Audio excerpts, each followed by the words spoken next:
constantly communicating that common purpose around the organization and the people. Why are they there? What's that sacred soul? What's that feeling of why they show up every day? And those shared goals towards, you know, the mission and community that you're working with. Always coming back to the absolute basics. If you then went back and listened to the whole recording, remembering that empathy is important, you'd see it light up several times throughout the session. Is the importance of staying true to your own personality as a leader and building from that versus trying to fit a mold of like, this is a great leader. Great leaders are willing to be responsible for consequences, not just outcomes. Consistency of leadership in long-term uncertainty, because you aren't talking about being the best leader or the leader with all the answers, Andy, like you were saying from your own leadership learning journey, but it's being consistent in expectations of what people can expect from you and you can expect from them in meetings into larger executions. Even being consistent in your faults, because I think you try and fix them, but people, it's fun when you walk in a room and they go, okay, Andy's going to do this, but he's probably not going to, and they start to step and fill in the gaps for you. I think there's and they like that consistency. They know when you're going to be on and when you're not, and it's hard when you pivot off that authenticity. It was like, how do you get other people's aspirations into the room? How do you get other people's voices? This is it. You don't have all the answers. Don't wait for us leaders to be good. You have to help us do that for you. All right. So for everyone who is just joining, I know there are a million webinars going on and sessions going on. So if you are at all confused about where you are today, we are here to talk about using leadership to support more meaningful meetings. Now, if you are here, that means that you are already a leader of some kind, because being a leader means stepping into the space, stepping into the opportunity to create direction, to grab value. You know, leaders don't wait to be spoon-fed meaning. And it's tricky and it's complex. So a lot of what we will be doing today is working together to create the value from this session. So by the end of our time together, we want to walk out with some ideas about how elite, exceptional teams support working at the limits of human performance. And for that, we are going to benefit from the wisdom and experience of our guests. We're going to explore our own beliefs and assumptions about what it means to lead. And then ideally, with luck, we'll make some sense of all this and we'll create some tips and takeaways that we can share with others going forward. Now, we have just 75 minutes to do this, which is not a whole lot of time to distill the concept of leadership. So we're going to have to stick on it and work together. So here's my plan. And lay this out and so you know what to expect. So to begin with, we're going to introduce this, set it up. We're doing that right now. And then we're going to do what's called a fishbowl. And a fishbowl is a technique where we listen to just a couple of people share their perspectives on the topic. And in this case, our fishbowl guests are Jurgen Heitmann and Andy Walshe. Hopefully you read their bios and some information about them beforehand. Guys, go ahead and wave so that they can see you. And one of the things I want you to do with my waving crystal ball friends is go ahead and click on their face and pin their video. So go ahead and do that right now. That'll make both Jurgen and Andy quite big. And then you get to see them in all their glory. And maybe John, you can do that for us. Okay, and then after that, we're going to go into smaller groups. We're going to work in groups of 5 and 6, and we're going to try to make some sense of what we heard. And while you're in your smaller groups, you'll be working in Group Map, and there's a link to Group Map over here, and I'm going to put it back in the side chat again. And while we're talking with Andy and Jurgen, you're welcome to use Group Map to go ahead and jot notes that you have about things you're hearing that you want to make sure you remember, or ideas that they've mentioned that you want us to dig deeper into, because we're going to keep our first conversation down to just 20 minutes. And then in your small group, you're going to come up with just 3 ideas about that you'd like us to go into farther, and we'll come back and then you will help lead the rest of the conversation. And then we'll save the last 5 minutes for wrapping up and getting into our bottom line up front. Now, does anybody have any quick questions or things they'd like to share before we get started? Hi, Chris. Hi, Patty. Hi, Brian. Morning. All right. Hi, Jurgen. Hi, Andy. Oh, wait, this is recording. No. Awesome. Good All right, to see you, guys. Chris. So for those of you who are not Andy or Jurgen, go ahead so we can focus on them really well and turn your video off for a while. And I'm going to set my timer for 20 minutes and we're going to go ahead and get started. So Andy, Jurgen, thank you guys so much for volunteering your time this morning. It's incredibly generous and wonderful for you to bring yourselves to us this way. And I want to start by helping everybody understand sort of where your perspective is coming from. So on this topic of leadership, can you give us a sense of your journey? So like when you first entered your career, what did you believe that leadership meant? And how did your earlier experiences either like reinforce or combat those beliefs? Sure, I'll start first and then I'll turn over to Andy. So just a quick background for those if they didn't get a chance to read my background. Right out of high school, I joined the Coast Guard and was a rescue swimmer enlisted up in Northern California. And then after about 5 or 6 years, I found out about the SEAL teams and then switched over there for about the next 30 years.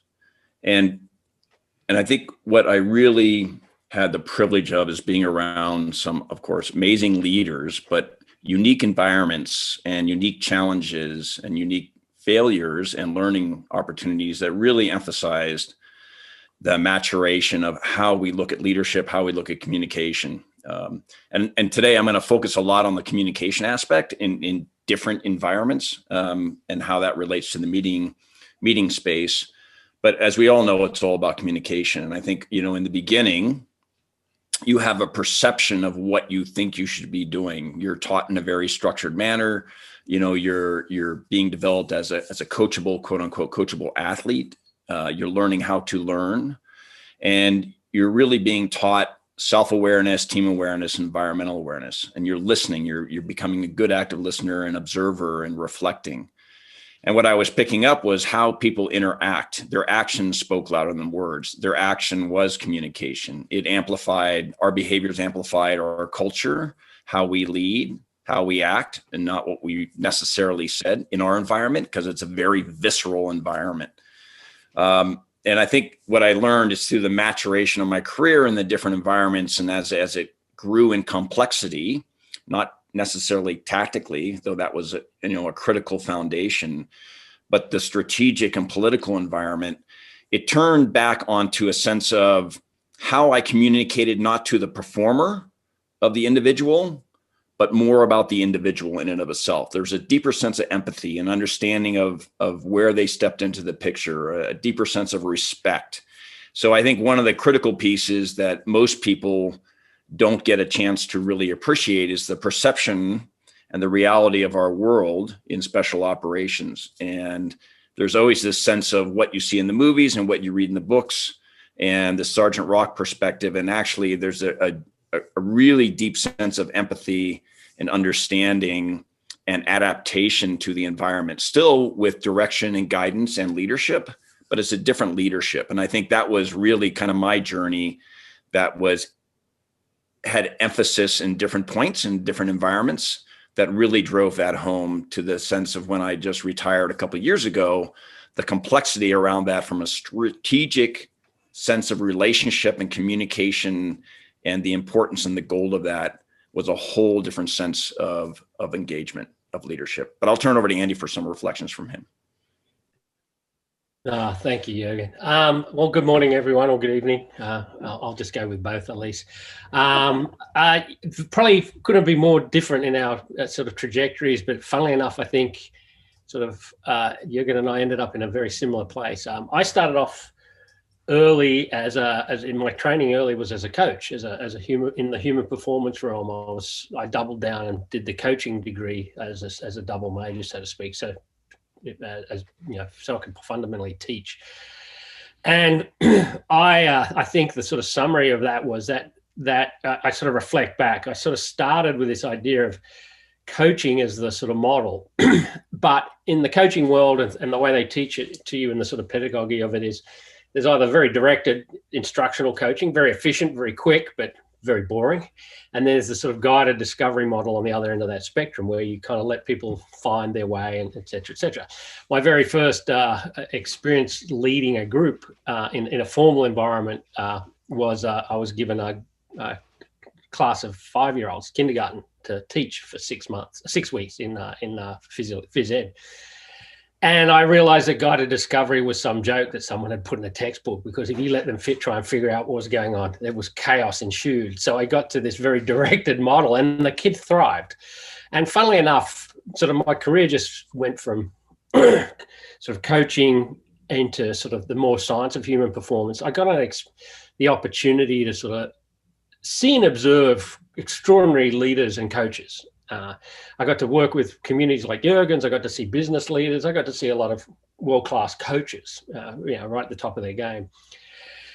And early on, I think my mistake was in the way I approached it was I was bringing human performance science to a communities or worlds of sports, et cetera, where people, it was very new, it was very fresh. And I found a lot of my sort of work was educating and teaching even the top coaches about the science of performance and things like that. And I found myself sort of drifted off, probably without any formal leadership training, into this sort of default that I'd explain, and then everyone would look at me blankly, and then I'd say, well, here's what we'll do. And I found that sort of being the one of only a couple of people sort of leading that, it sort of defaulted back to a bit more of that instructional style.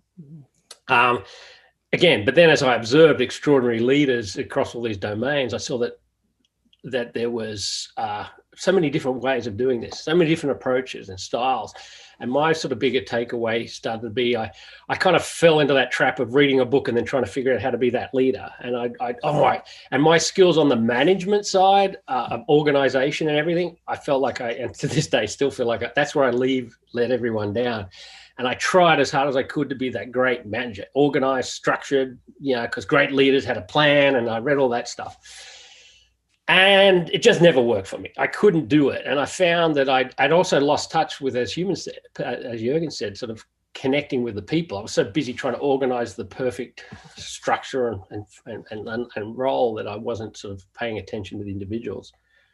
And then again, as I said, I watched many people leading different ways. And as I grew and understood more, and I tried all the different styles I was watching and observing, just trying to figure out the thing. And then I ultimately, as you do as you get older, you recognize that there's approaches that are written up in the books, there's approaches that you observe, but the people who've really figured it out have figured out how to do it that works for them.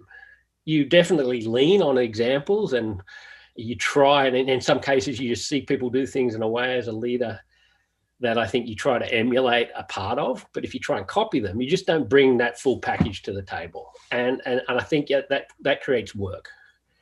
And I think when you can default to your authentic self with, recognizing where you're strong, but also where you're not going to be strong.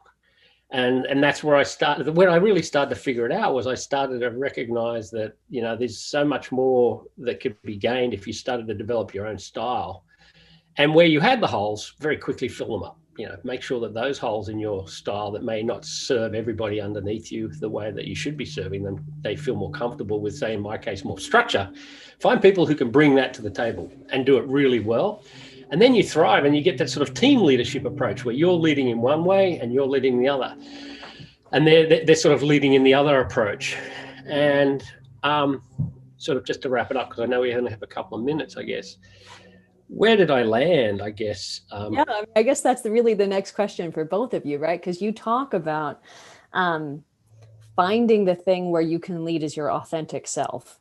Yeah. And especially if you're newer in your career, there's a crucible to go through, right? The crucible of the authentic self, where the experiences that you have inform and build that perspective. So I think, from both of you, I would love to hear a specific example.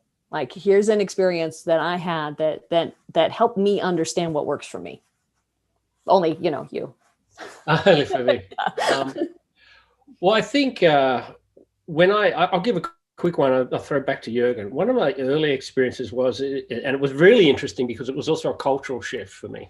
I was doing stuff in Australia where actually, and the environments I was obviously attracted to and working in elite sport down there, relaxed sort of a style and approach, very sort of kind of the Aussie, it'll be right, mate, she'll be right, mate. And I took the job in the US as sort of to build out the human performance program for the Winter Olympics, the US ski and snowboard for the Salt Lake Games. And I started by myself with great backing from the community, from the organization, but I had to build the whole team. And I think what really, I sort of then was I felt almost like back at that kindergarten role. I was like, all right, let's hire this person and you do this. And they'd never had a structured human performance program. And the pace I was on, I only had 3 years, which is, in our world, that's probably 2 years less than you need to actually build a program that'll have an impact on the talent. And I felt back into that role. But then at that time, I was also exposed to Jurgen's community more deeply and other groups like that. And I started to realize, wow, I'm not enabling the potential of the talent that's in the team. I probably spent an extra year too long organizing and structuring, telling people what to do to get it going versus stepping back. And that was a mistake I'd made. And then that really anchored me in that where I am now is that space of what am I going to bring to the table? And my leadership style evolved out of that was people kept doing what I was asking them to do, but they were more engaged when I was passionate about the big idea and putting out the big vision. And I think my model has sort of devolved in. I found people get excited when I get excited about what we're doing. And I like to look into the future and see what's possible. And then people come. And it's not like it's just sort of, we're all together on this big challenge. It's almost like the idea manifests the leadership model. And that lesson, I think had I applied earlier in all those roles prior, I would have probably been, had more effectiveness, and the people probably would have had more fun. I think I got away with it for a couple of years in the cultural shift to the US because it was so fresh and new. And I think my accent gave me a bit of, got me a lot of forgiveness, but then I think that's it. So to this day, I feel now, if I can focus on that idea of leading through inspiration and not me, but the idea or what we're trying to achieve, people tend to naturally follow. And then obviously people who, because I get to work every day with Jurgen, watching and listening to him and how he does it, and people like that who are extraordinary leaders, like on every level, that's just trying to fill in and pick up the blanks. So Jurgen, as an extraordinary leader, tell us some more about your crucible experience.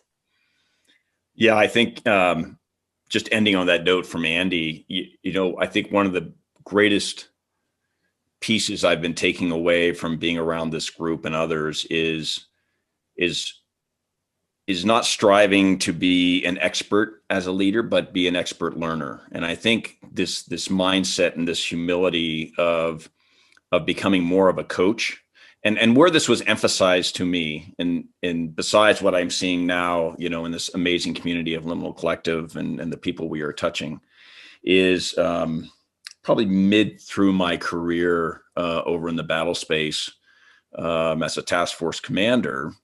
I led this unique group that was looking at the connectivity of operations and influence and information sharing towards action across 25 different countries, but this amazing complex feedback loop.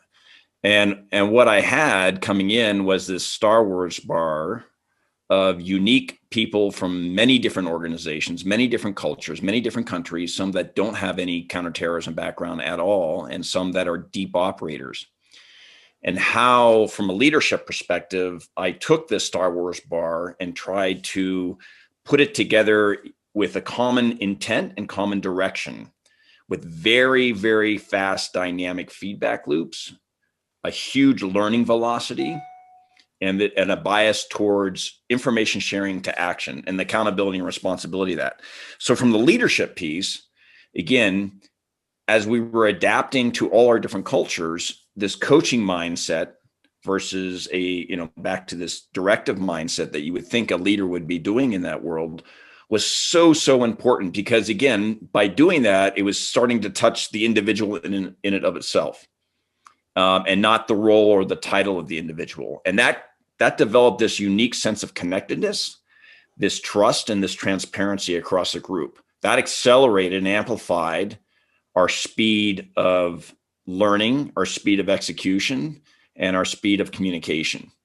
And these terms are very general, but I mean, to me, it was very visceral because I was living it. And it was so important in an environment of long-term uncertainty, i.e. war for so many years, the complexity of counterterrorism, global complexity, and this importance of sharing information. So you can distill that down and align that to any organization today as it's stepping into these very unique, uncertain environments that are constantly and exponentially rapidly changing and adapting.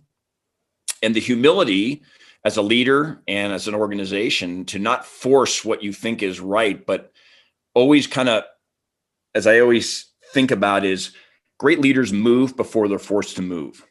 However you want to define that, you're constantly looking upstream. It's how you interact. It's how you engage. It's how you develop relationships. It's how you use those relationships. It's how you communicate, to a distributed force, how you develop those common goals, those clarity of efforts, that process of communication, all those things. And that really, really hit me hard during that time of complexity, of being in the center of very violent dynamic actions, but the complexity of all the different global partners that we had in these 25 countries. That the responsibility of sharing that information and coaching that team, that really diverse, complex team, towards a common goal. And that was really, really, really important to me. And I think, in today's world, and as we mature, it's those deep relationships that are established through that adaptation of leadership to these unique environments. And that was adapting almost daily because the environment was changing almost daily. Your actions, your decisions, your leadership changed the environment by the nature of those actions. So how were you really kind of respecting that dynamic of adapting to those environments as a leader? And I think that was another critical piece of just kind of dialing it back, almost in the sense of flow with your team, that you're absorbing the environment and you have this very acute awareness of the environment and your team and where your leadership has to adapt to dynamic environments. And in the world we lived in, it was extremely dynamic by the nature of it. And unfortunately, the human aspect is the most dynamic and unknown part of it. So we were influencing it to a whole nother extent.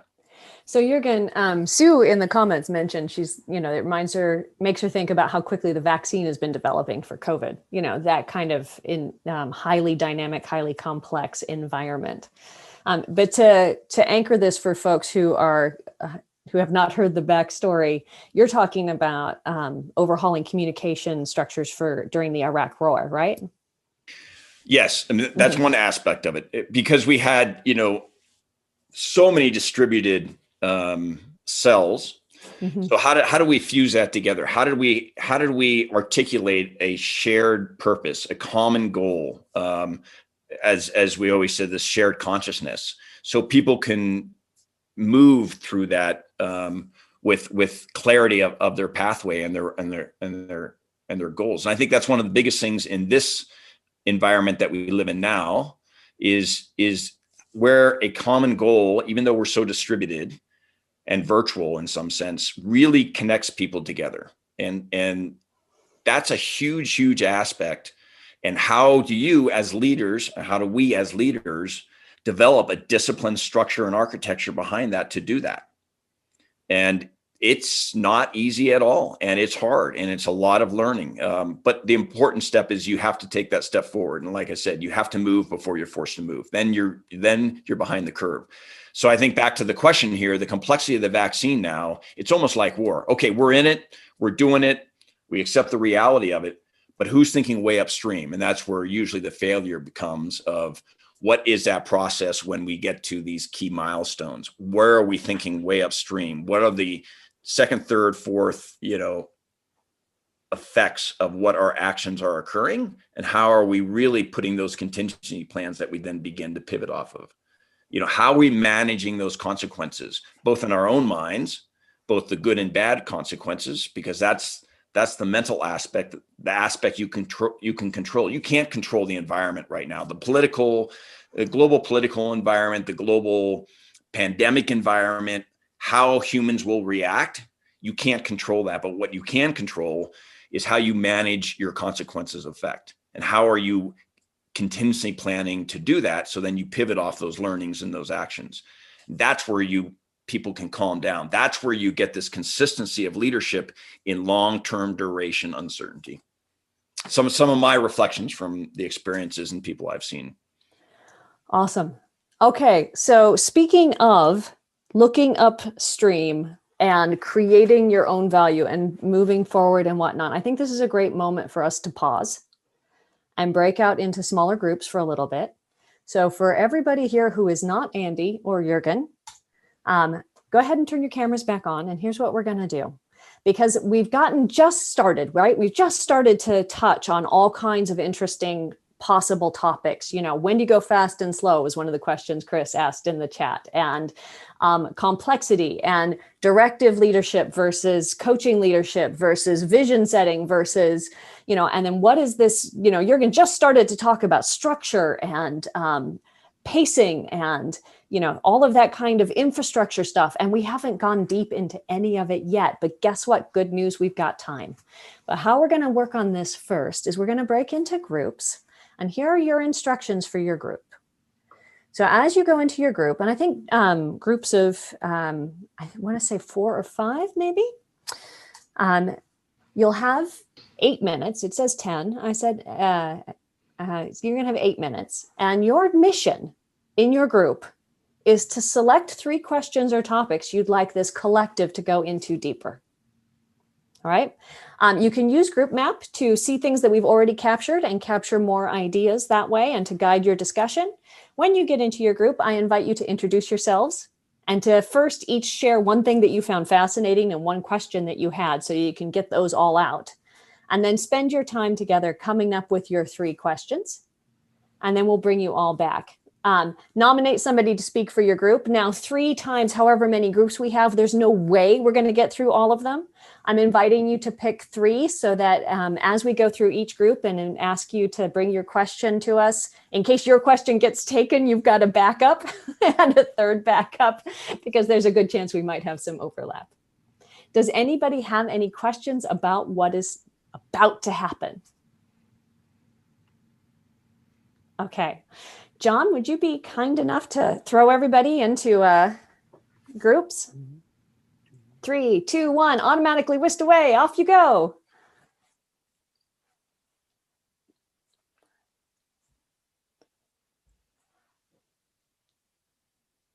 Yay. All right. All right. Can I give you 1 second, Elise? I hear an alarm going off. I think you got 8 minutes, man. Oh. This is my day right now. Give me 1 second. Change. I think those are all really kind of important aspects to think about when you're in this virtual environment, and then when you come out of the virtual environment for leaders.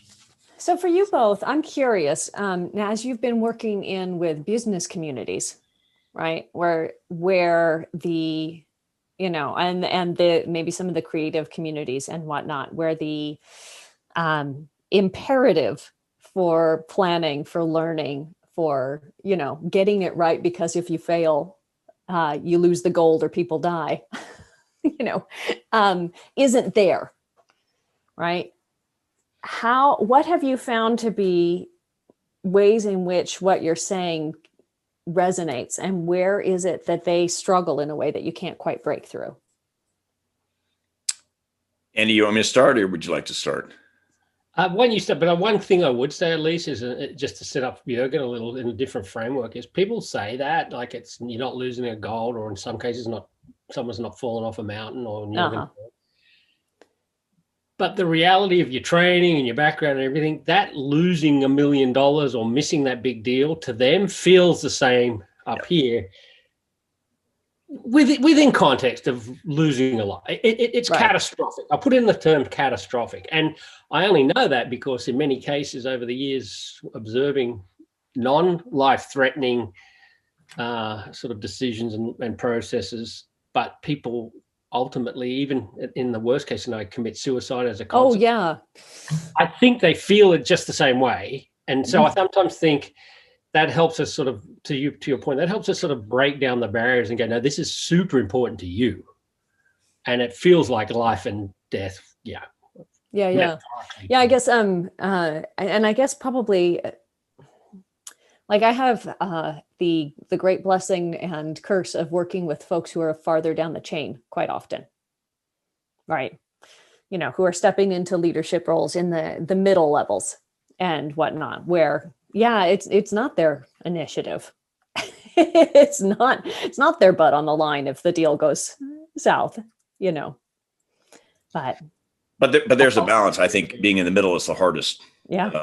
That's where it's the scariest, because you're trying to excel to the people that you work for, but you don't want to look like you're failing to the people that work for you. And that's where this dichotomy of transparency and authenticity, of feedback loops, of very clear discussion of learning, deconstructing or reconstructing environments is so critical. And that's why I always come back to, my big lessons learned. It's all about communication. It's all about communication, and that's all emphasized in actions. And that's where for us, it's that disciplined process of training all that, your emotions, the physiology, the cognitive aspect that Andy's saying, it's all the same, it's all the same up your head. And Sir David Brailsford just reemphasized yesterday on a call that, hey, the only thing you can manage is how you and your organization deal with the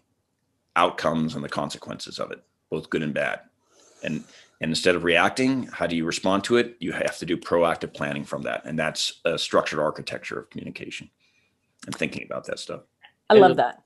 And at least all I would add is, I think where we've all ended up, it's funny, I started as a coach, and I think we ended up as a coach. And I think, what can you really do? What resonates is the question you asked with the business world. I think what resonates is you start to teach them how to invest in understanding themselves first, and how to then understand, how to have that leader help the people under them understand themselves. So first the leader understands themselves, then the leader understands how to get the team to understand themselves. And through that deep coaching sort of empathy, I don't care what sort of style you end up, that groundwork makes sense to people. And what we see typically in many worlds is it's such an underserved part of the whole process, because everyone's so busy doing and trying to execute that work on the deeper connection. Then it does, and from what I've learned is it doesn't matter. Then you can pivot from, all right, next week, I've seen this 100 times. I'd love to have everyone's input, but screw it, just X, Y, Z, get it done. To, hey, we've got a problem. Let's you guys solve it. You come back to me with a solution. So I think that allows you then to recognize how to best serve as a coach. Cool. All right, welcome back, everybody. John, are they all back? Okay, you're muted. Yep. No. Okay. Not yet. And then how many groups did we have? Well, we ended up with, I think I ended up with either 7, maybe 7. I recreated them just before we went, because some people came and went. We allocated. So. All right. So here's how we're going to run this, Bart. Welcome back, everybody. I hope you had an interesting conversation. I'm sure for some of you it was too short, and I'm sure for others of you it might have been too long. So that's why you're here. Welcome back. Andy and Jurgen, we're going to invite, let's find out what they want to know. Would you like Andy to pick a number between 1 and 7? 2. All right. So does group 2 know who they were? No. John, do you happen to know who group 2 was? Do you have those with you? I do. Brian, Jack, and Kachawa. All right. Brian, Jack, and that team, what question would you like? What one question or deeper dive topic would you like to go into? So it was Brian, Jack, and Kavita. And Kavita. There you go. Jurgen, right at the end, you were talking about managing the effects of the existential factors, that you can't manage the existential factors, but you can manage the effects they have. And both Jack and I lost your point. We just didn't understand what you were trying to say. So we would love it if you could expand on that. And the other thing we had was the feedback loop is so applicable to business and operations that any more on that would always be welcome. Yeah, you bet. So yeah, I apologize on my clarity of that. It was just something that was emphasized yesterday when we were in a discussion with some amazing leaders across professional sport, global professional sport. And I was talking to Sir David Brailsford, who is the cycling director for Team Ineos and has done some amazing things with British cycling over the years. And what we were talking about was this internal pressure, this emotional pressure you have in an environment that's constantly changing and could have some serious consequences. And what can you control? And sometimes people that get caught up in a reactive mode are trying to react and change the environment so they feel comfortable driving towards what they wanted to do, so to speak, instead of almost kind of just being really good observer and adapting to the environment that is changing in front of you and trying to get ahead of that. So you're comfortable to responding to the new environment versus just reacting. And the responding piece is the structure you develop both for yourself as a leader and your organization and team about thinking about that. So for us, that's contingency planning. And we were just talking about this. We plan every mission to the T on every contingency. And the reason why is because we know once we get off that helo on the X, it's not going to go as planned.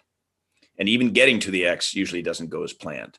And we all know that as leaders. I mean, there's the goals, short term, near term, that we plan to, but it doesn't actually work that way. So how are we training our team as leaders to think about that structure in their mind, things they can control, get a connectiveness, a shared awareness, so they can all pivot accordingly. And then through that team, you trust whoever's close. I mean, the reality is whoever's closest to that problem set has the greatest clarity and understanding to do that. But sometimes titles get in the way of allowing the leadership and the decision-making to go. So that trust, transparency, communication, clarity allows everyone to just pivot. It's almost like, and I love this, Daniel Coyle talks about this, just think of us as your team as a flock of birds flying through the forest. And it's just flowing and it's reacting whoever's closest to the tree or the obstacle or whatever the case may be, or a school of fish in the ocean. And that's how we, as a squadron on a target, have to be. You have to keep momentum. You have to keep flow. You can't accept hesitation because that's when the enemy gets inside that loop. So that's kind of where I was articulating there. So if you understand the consequences, you can start planning to that, both the good and bad. And from a director's or a leader's point, that's for the organization, that's for the negative effect. That could be a loss of a lot of dollars, not just your company's, but maybe someone else's dollars. The cognitive effect is huge. The learning effect is huge. Is it looked at as a failure or as a learning experience? How are you setting up? How are you prepping and supporting that environment? And then for you as a leader in and of itself, how are you emotionally dealing with that? If you have structure behind that, then you're going to respond, and you're going to respond in different ways. If you didn't think about that and you don't have structure behind that, usually you're going to react unless you have a lot of experience. And that's the dynamics of a young leader, middle manager leader, or, senior folks that have been doing this for a long time and have the reps in that area. The second piece there is the feedback loop, and that kind of goes into it. So in very uncertain dynamic environments, your feedback loop has to be very short. It has to be able to get information to you quickly. You're not going to get a long feedback loop, so you're not going to get all the information. And you have to start getting comfortable and making decisions with maybe 50% of the information that you normally need. In a very structured environment, and we can think back probably to the environments we worked in, it was very structured. We had a lot more face-to-face communication. You maybe had a lot more clarity. And in some organizations, depending on what they are, in businesses, that structure is very clear and you know where you're going. In these current environments, it's changing rapidly. And as you look forward, it's going to change even more. So how are you adapting your feedback loops to make sure you as a leader and you as a leader getting it out to your organizations have a very good clarity, authentic, transparent feedback going on? Because that gives clarity to everybody to make the right decisions, be able to action, learn from them, and then pivot from those learnings. And I think that's so important today. And the only point I'll put to that, though, is you can't assume that's going to happen. So you have to train your organization from day one to do that. So what are those processes? As we call, what is that battle rhythm? What are those debriefing points, those 8 after action reviews? What is that disciplined process of learning and communication that allows the accountability and responsibility of everyone in the organization to provide their feedback, deconstruct what is occurring, and then reconstruct it in the right way, so to speak? There's a lot more to that, but I'll stop there. I'm talking a lot. I'll let Andy add any reflections over. Thanks. Yep. No, I think you nailed it, Jurgen. I think that approach you laid out, especially for in chaotic and unpredictable environments, is that feedback loop. It's getting comfortable with minimal information, and then recognizing that you're probably not going to go north. You're just going to go a little off north, a little off south, and you're just going to keep bouncing off the edges, but you're still going generally in the right direction. I think just to tie that back to meetings and meeting architecture and communication architecture in the business world, what they're talking about when we see this in the business world are the action reviews, like Jurgen just said, and if you're agile, retrospectives. And when I work with teams, often they'll say, oh yeah, that sounds like a good idea. We'll do those once a month, once every couple of months at the end of the big projects. And then we'll have some lessons learned, and then we'll put them on a poster, and won't that be nice? But when I've worked with people who are in truly dynamic, complex environments, I sat with a gentleman once at a conference who was responding to a grid shutdown attack. And they ran their action review cycles every 30 minutes. And they were not, they're clearly not a 2-hour sort of thing where we're playing with sticky notes, right? That's a much tighter loop. But what that looks like is it looks like a lack of planning, right? Because the plan changes as you go every couple of minutes. But in actuality, what you've planned for, as he just explained, is the underlying system that allows you to respond and adapt. That's the part you design in your meetings, not necessarily what comes out of them or where you're going in the same way. So, okay, let's do another group. Group 6. So I'm the representative. We had Miguel, Louis, John Skelton, and Tom, who I think I don't have enough people that I'm seeing on my screen, but that's who was in our group. And people volunteered a number of questions, and I try to capture them all in the chat. And thank you for people who have already started responding. And so I put them in the chat so that Andy or Jurgen could decide which they may want to answer, because we had a number of them. And you can see them here if you scroll in the chat. So I'm going to, and they were very different questions. They were all related to teams, but I would invite one of you perhaps to take one that you find the most meaty or that you have something to say about and respond to it. I'm just reading them. I was listening. So, well, which was your favorite out of all of those? Oh, I don't. My group. I'm going to ask my group. So, what is there one that stood out for you?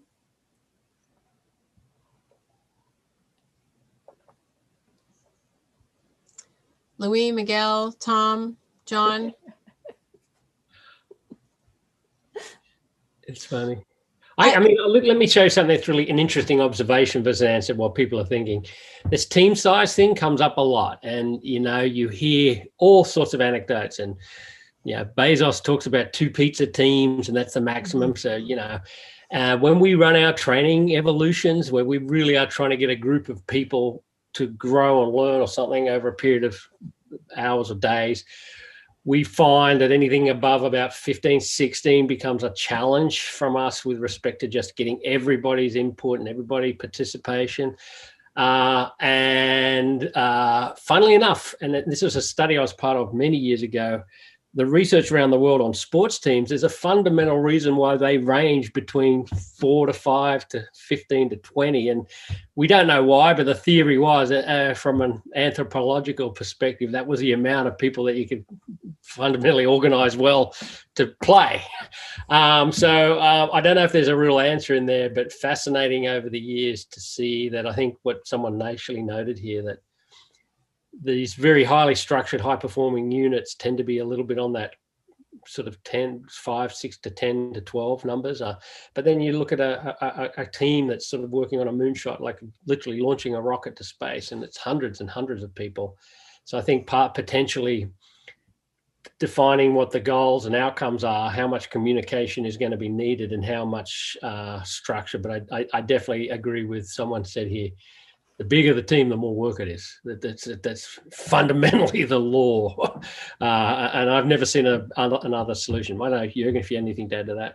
Yeah, I'm going to add a little comment and then pivot off that to the other question of how do we bring different teams from different organizations into alignment. And Elise, and Patty's in the audience right now. Patty, myself, another colleague of ours, talked about one of the events we had during war that brought a team of over 7,000 people together every day for an hour and a half. And it was called our Operations and Intelligence meeting. And for an hour and a half every day through video teleconference from around the world, all these people got together. And we developed this sense of shared awareness, and back to this kind of quote, shared consciousness of all these different teams and all these different efforts, subsets of what we were doing in our section of global counterterrorism, from every organization across the US government, to partner nations, to small remote 2-person teams in country X in an embassy, to different cultures and organizations that are dealing with complexity, i.e. the outcomes of what our actions were occurring in different spaces, and how we were sharing that awareness. And it was a very, very powerful both leadership learning experience, because we were seeing leadership in action every day, from leaders of countries to leaders in our different organizations across the US government, to different leaders across different partner nations that are involved here, and hearing their perspective and learning that respect. But the way we were doing it was just that. We were putting a structure in place, we were doing the repetitions, and we were learning from it. And the leaders that were involved were in the middle of this. They weren't on top. And the communication wasn't up to them.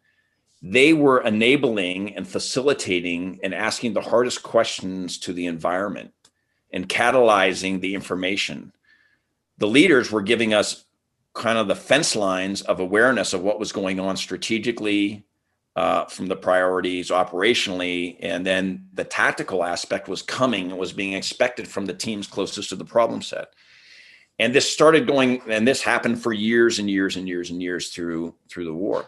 And it still goes on today, but not to the same amount. But you can imagine the challenges you think about on doing VTCs and leading and driving operations. Think about that with 7,500 people at its max rate. every single day for an hour and a half. And that repetition began as people came in to allow the guard to drop down. They expected information because we had this accountability and responsibility that if we're sharing information, someone's going to act on it. So how are we putting context and structure into it? Back to that clarity piece. What's the clarity of effort?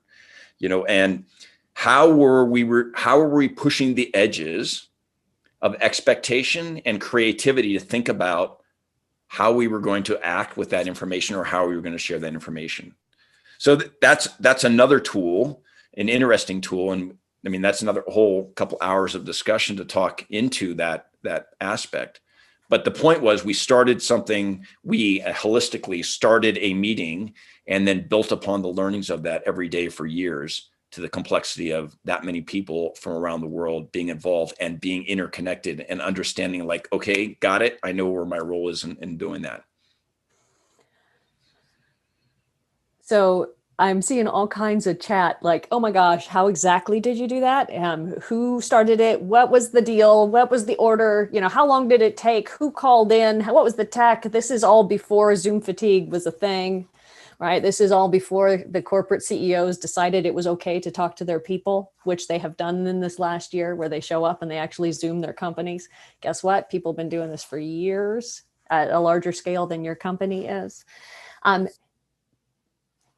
We don't have time to go through all the details of that particular meeting, like you mentioned. So my question is there a resource, like a good write-up where people could learn more about that one? Should they look in the Crystal group or something like that? Yeah, I mean, I'll send you some links, Elise, that we used kind of for the discussion here. That the Aspen Institute did a great review of this topic in and of itself, the history. Obviously, Stan McChrystal and the McChrystal Group have used this as a foundation. There's some other articles that are written from a perspective of an academic case study. So we're not, talking about groupthink, but how outside people looked at this process. So I'll share all those with you all. Awesome. Thank you. All right. So I see we've got another 15 minutes to go on some of these things. I see a whole bunch of questions in the chat. Can I hear from Chris Lordy? Chris Lordy, what one question of your many questions do you want to prioritize for the airspace? In our group, we discussed how you bring these big principles down to a per meeting basis. So I think a lot of the things that we talk about in the science of meetings or in these kind of workshops are great. They're big ideas, but how do you actually put, in a really simple way, put them into play in each and every meeting, big or small? Yeah, take that. Can you be more specific, Chris? Give us an example. Yeah, so right now I'm working through a course on positive intelligence, and they talk about how the rational mind is really common in high performers, but how hyper-rationality isn't often the best tool. It's kind of a hammer. And people sometimes don't need to hear how to be most efficient, but how to be supported. And in our group, Keith and others described like one way to be authentic is to share passion and inspiration. So how do you enable in those like damage control reports that Jurgen are talking about, or the work that you do, Andy, with high performers too, the capacity for people to express emotions? Because that is probably one of the bigger ways that we are authentic, not in reporting statistics on how efficient we are, right? So how do you enable emotional communication in meetings that engenders higher performance? Is that better? Yeah. I mean, I'll have a quick chat. I think one of the things that's really interesting about these high-performing communities is the passion's there. So the meetings tend to be pretty emotional. They, especially a win or a loss or something like that, that's very black and white. But even I think it comes down to they share such a baseline of common purpose and ethos. There's a very clear direction as to what you're trying to achieve, even at the highest levels, the bigger levels. And that ethos gets that trust. It builds that baseline for trust. And I know that's often overused a lot, but I think as a leader, enabling that environment to sort of either by modeling the behavior yourself, obviously, I think everyone on the call would understand. And then recognizing it, that especially in these chaotic environments, there's always a time to have those meetings where people can share just how are you feeling, how are you doing. So checking in as a coach at the human level, either to be very pragmatic at the start of a meeting, which you see a lot of people do. How are you today? Let's not get into an agenda. That's just what's going on in your life. What's the world? And I think connecting people at the human level and caring about what they are going through sets that baseline to sort of roll up into then sort of bringing that sort of authenticity to the table in a powerful way. At least as a coach, that's how I've recognized it. Jurgen probably has something more to add there. Yeah, I'll just add on to that from a tool that we use in our world, which again is you can apply that as a coach, as a leader, is the after action review. It's a muscle memory that we learned since day one of training, and back to how we reflect from our experiences. So it's the experience plus reflection equals the learning. And for us in really high performing organizations are also very, very good learning environments and very good learning organizations that place a priority, which I think is probably the most important tool, is what is that learning process. So it's stated in our ethos, it's actioned, it's expected, it's accountability and responsibility to be involved in this communication process that, again, deconstructs and reconstructs the environment, looks at it from actions and an objective point of view. And like Andy said, in a group that has very deep connection and trust, Chris, it can get very colorful, not disrespectful, but colorful, different than you would expect in an organization. But that's expected. And as a leader, what are you doing kind of behind the curtain to catalyze and expect these different perceptions? Because unless, we'll just take an operation per se, unless you're everywhere, there's no way you can know what actually occurred. You're using your experience, your emotions, what happened at that point in time, the fog of war, the clarity you had, your point of reference. You think about this in a business organization, what was the context? What was the leader dealing with, on the bigger picture, all the surrounding pieces, and how do you deconstruct what occurred? And then how do you reconstruct the learning process of what it could have been, or what are those critical things that we did well and we want to emphasize in the future, what we didn't do well and what we have to train to change, or at least reflect to the next time we're in those situations. And what were those uncontrollable environmental characteristics that made us pivot? So we reflect on that the next time it starts coming up, and we plan towards those possible uncontrolled environmental pieces, which it could be weather, it could be a human factor, it could be environment, it could be whatever the case may be. And that muscle memory happened all the time since day one of the Schoolhouse of Buds. You're learning how to reflect, and that's teaching you self-awareness, team awareness, environmental awareness. And then back to that emotion, when you are in those very visceral emotional events, you're automatically reflecting on that, cataloging it. So when you're with your, like in Andy's world, with your coach later, your coach is pulling that out of you and then breaking that down. As a team, we're breaking that down. When you come off a target and people have been killed, or a hostage was killed, or it really went south, you have to close that chapter. You have to do it objectively. You have to allow those emotions to go out and in a professional way, and then move forward towards the goals. And then there's sideline pieces. So how do you do that with structure? And that's where the emotion really comes out. But the only way you do that is you have to do those muscle memory. That process is the most important thing to do that. And the accountability, responsibility of everyone being engaged and everyone being heard builds upon that. And that just matures over the years to very complex things where you're bringing a whole bunch of people into it. Awesome. And it's wild to watch teams who have never done any of those things start to do like basic check-ins, right? Like just that whole, I want to reemphasize that muscle memory part of it. Just we show up and we say how we're doing, just an energy meter. I'm on a scale of 1 to 10. How are you today and why? Like watching teams do that the first 4 or 5 times, they are stiff as boards and hostile to be doing the fluffy stuff and all of that kind of thing. And about 6, 7, 8 times in, oh my gosh, so-and-so's getting married, and hey, how's your dad doing? And, all this stuff becomes real, and they stop having stupid meetings because they didn't trust each other to do the work. They trust each other now. They can have real conversations.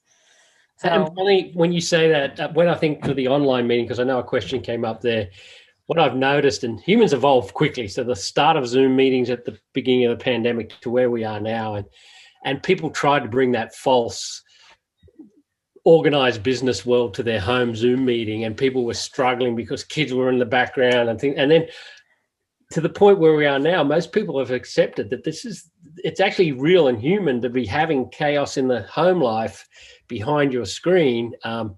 And I think that's a perfect example of how people are learning as they go in this environment. And to your point, bringing the guard down a little and creating that reality, which is helping them become more connected and authentic, and then allows you to get into the meeting with that higher sense of trust of everybody. Because it was funny at first watching, even in our world, my wife and her meetings, trying to make sure everything was right, and me and everything. And then, yeah, just to emphasize the point you made, Elise.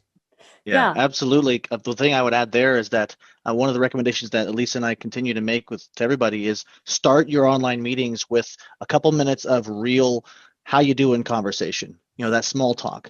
And the data and the research says that pre-meeting small talk actually makes the meetings more effective because we're more authentic. We're feeling like humans as opposed to automatons that work in a workplace.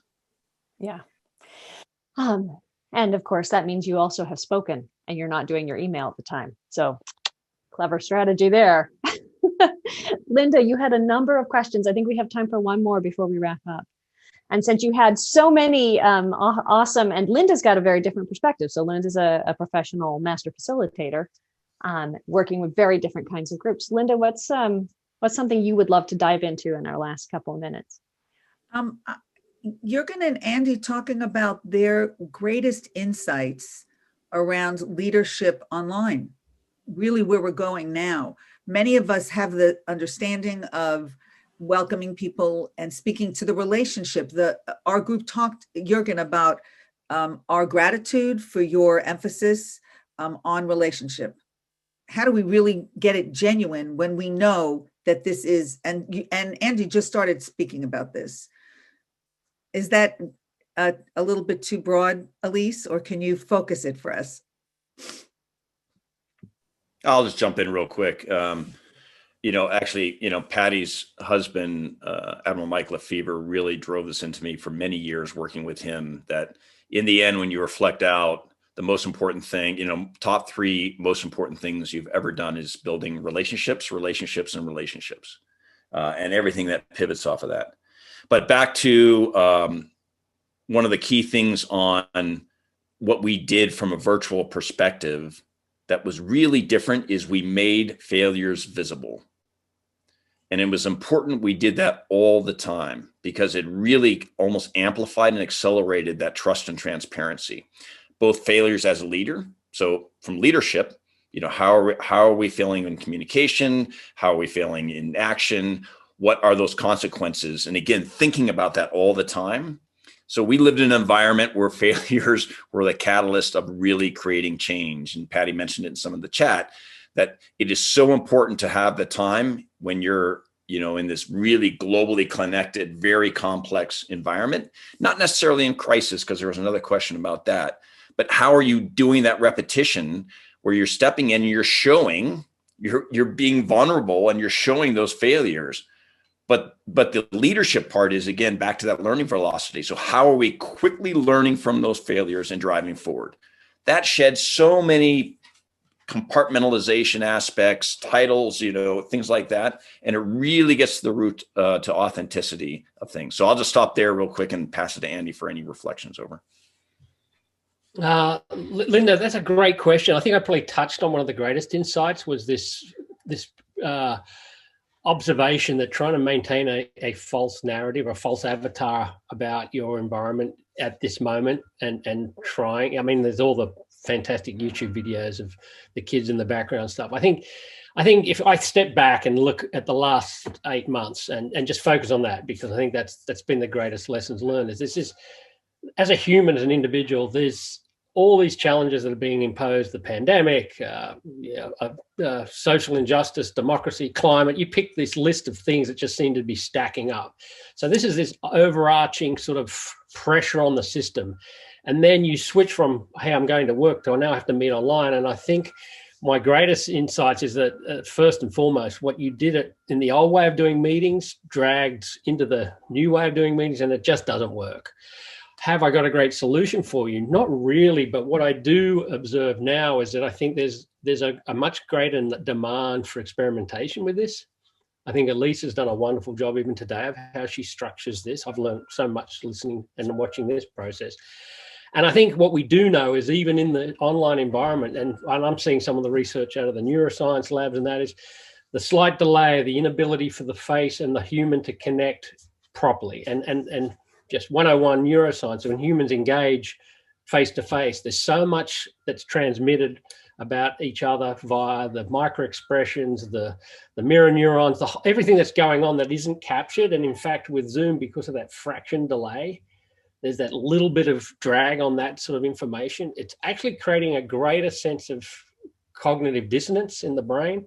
Hence that at the end of the day, I am completely exhausted. And we still don't know the full picture, but so you've got all these external threats and stresses. You've got the idea that you try to do the old way, the new way. And I feel like, and the brain, and we're just starting to understand the body's actually not good in a virtual world. The things that are missing that the brain's trying to figure out. All of that adds up to a big insight is that, holy hell, let's play some more. Let's experiment some more. Let's do some different things. Because I haven't seen any one great solution. That's probably where I feel like we're still structured a little in the old habits, and we haven't smile. Yeah. I love it, Linda. So there you go. That's not an answer, but some reflections on what we're observing. Yeah, in the I don't want to self-promote too much, but I have a forthcoming book called Suddenly Virtual: How to Make Remote Meetings Work, which is actually answering a lot of the questions about how to make your virtual meetings effective. It verifies, I have data that verifies that Zoom fatigue is real. It's not just a function of having a lot of meetings. We had meeting fatigue before, now we have this, and it's actually more than just the regular meeting fatigue. And there's a lot of really good insights that I provide, but also a friend of mine, Karen Reed, who I think, Andy and Jurgen, I think you might have met at one point or another, provide some insights, particularly to the on-camera aspects of it. Because there's new skills that we need to have. Like, I'm looking at a dot on my camera so that way I can look you in the eye, but I'm not looking you in the eye, because if I looked Andy in the eye, it looked like I'm looking off some other direction. So those sorts of things are insights that are there, and I'm happy to share some of those, now and later and in the future when possible. And I know at least we're talking about updating our meaningful meetings class around some of these things as well. So, hey, Joe, I love it, and I'll throw one thing at you. Just one thing we have observed based on that, Linda, is I've talked just literally yesterday. Just do some phone meetings. Get off. Don't do meetings if you can help it, obviously, but this is not jump and swap a few meetings out just for the phone during the day, because it gives you such a respite and it gives you such a reflection. So that's one thing I should have mentioned. Sorry, Joe. And Linda, I cut you off. No worries, you're good. Yeah, walk.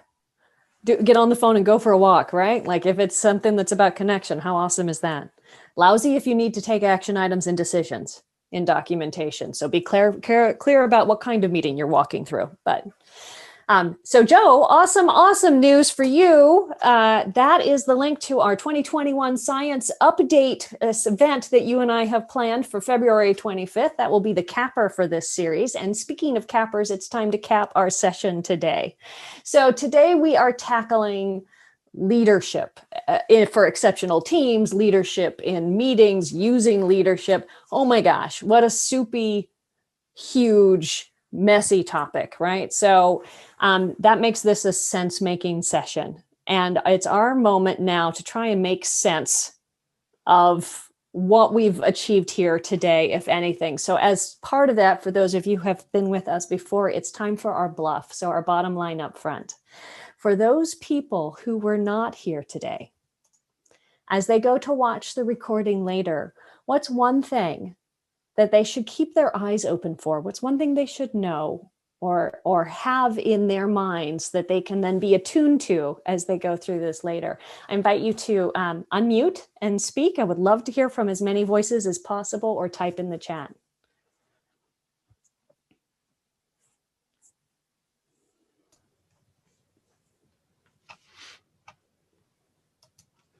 I'll jump in if no one's talking. Yeah, it's open. Go. Yeah. So one of my overall traits is constantly communicating that common purpose around the organization and the people. Why are they there? What's that sacred soul? What's that feeling of why they show up every day, and those shared goals towards the mission and the community that you're working with. Always coming back to the absolute basics. That common purpose, that shared purpose. That's the most inspiring, most foundational piece of why you exist. Wonderful. And I see a reflection on that too from Sue Mittens, who says authenticity. Andrew. Hi. I may have inferred this through my own filters, but I think I heard Jurgen say something like great leaders are willing to be responsible for consequences, not just outcomes. It strikes me that the economist's convenience of negative externalities has allowed people to get away with ignoring consequences. I'm seeing Jurgen nod. Good. So we'll leave it there. Excellent. Wonderful. Other voices? Who has something different they're pulling? Who has something different that is obvious maybe, and this just helped reinforce? Brian. In the very beginning, we were talking about empathy, and that's a key trait of strong leaders. So I think if you then went back and listened to the whole recording, remembering that empathy is important, you'd see it light up several times throughout the session. Oh, fun. This gives me a great idea for what to do with the audio transcript.